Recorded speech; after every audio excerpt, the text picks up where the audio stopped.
সিনেমার শুরুতে আমরা পরিচিত হই এক কিশোরী অনাথ মেয়ে হেইডির সঙ্গে।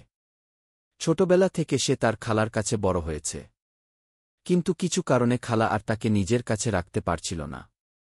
তাই তিনি হেইডিকে পাহাড়ের ওপর নিয়ে যান তার দাদু আলপোহাইয়ের কাছে। শহরের লোকেরা আলপোহাইকে ভয় পেত। তাদের ধারণা ছিল তিনি একসময় খুন করেছিলেন। কিন্তু হেইডির খালা এসব গুজব উপেক্ষা করে তাকে আলপোহাইয়ের বাড়িতে রেখে আসে।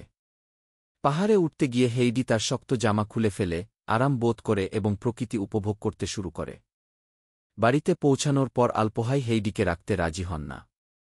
খালা ভান করে যেন হেইডিকে ফিরিয়ে নিয়ে যাচ্ছেন, কিন্তু আসলে ফেলে রেখে পালিয়ে যান। বুঝতে পেরে আলপোহাই রাগে দরজা বন্ধ করে দেন। অসহায় হয়ে হেইডি খামারে ছাগলের সঙ্গে ঘুমায়। পরদিন সকালে আলপোহাই তাকে ছাগলের দুধ খেতে দেন এবং পুরোহিতের কাছে নিয়ে যান। পুরোহিত জানান হেইডি পুরোপুরি সুস্থ আর তাকে দেখাশোনার দায়িত্ব আলপোহাইয়েরই। প্রথমে রাজি না হলেও ৩ দিনের জন্য রেখে দেন। ঘরে সবকিছু একা মানুষের মতো সাজানো থাকায় হেইডি খড় দিয়ে নিজের বিছানা বানায়।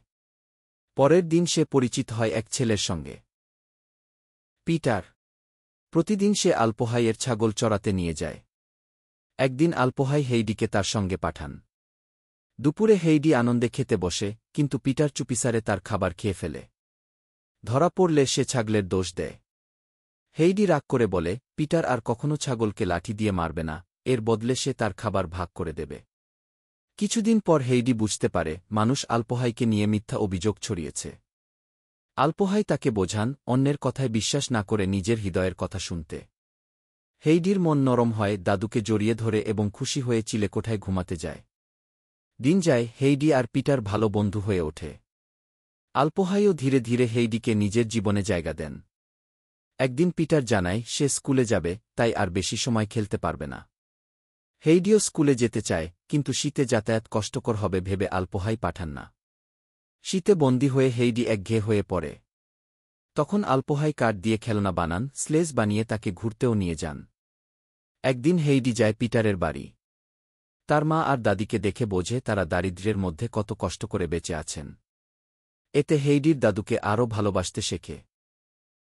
সব ঠিকঠাক চলছিল। হঠাৎ খালা ফিরে আসে এবং বলে সে এখন চাকরি পেয়েছে, হেইডিকে নিতে চায়। আলপোহাই বিশ্বাস করেন না, কিন্তু খালা ফন্দি এঁটে হেইডিকে শহরে নিয়ে যায়, ফ্রাঙ্কফুর্টে। সেখানে তাকে নিয়ে যাওয়া হয় এক প্রাসাদে, যেখানে হেইডিকে সঙ্গী বানানো হয় অসুস্থ মেয়ে ক্লারার জন্য, যে হাঁটতে পারে না। প্রথমে গৃহশিক্ষিকা ফ্রাউলাইন হেইডিকে পছন্দ করেন না। সে তাকে অশিক্ষিত ও গ্রাম্য মনে করে। কিন্তু ক্লারা হেইডিকে ভালোবেসে ফেলে। ধীরে ধীরে হেইডি পড়াশোনা শুরু করে, নতুন নিয়ম শিখে নেয়, তবুও তার ভেতরের স্বভাব বদলায় না। সে প্রায়ই পাহাড়ের জন্য মন খারাপ করে। রাতে হেইডি ঘুমের ঘোরে হাঁটতে থাকে। ডাক্তার বলেন সে হোমসিকনেসে ভুগছে, বাড়ি না ফিরলে বিপদ হবে। অবশেষে হেইডিকে আলপোহাইয়ের কাছে ফিরিয়ে দেওয়া হয়।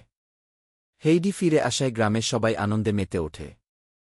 আলপোহাই তাকে স্কুলে ভর্তি করেন। আবারও সুখের দিন ফিরে আসে। অন্যদিকে ক্লারাও হেইডিকে ভীষণ মিস করে। দাদির সঙ্গে সে হেইডির কাছে আসে।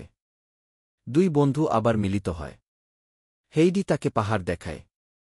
ধীরে ধীরে ক্লারা হাঁটার চেষ্টা করে এবং একদিন সত্যিই দাঁড়াতে সক্ষম হয়। তার বাবা মা আনন্দে কেঁদে ফেলেন। সিনেমার শেষে দেখা যায় হেইডি ছাগল চড়াচ্ছে পিটারের সঙ্গে।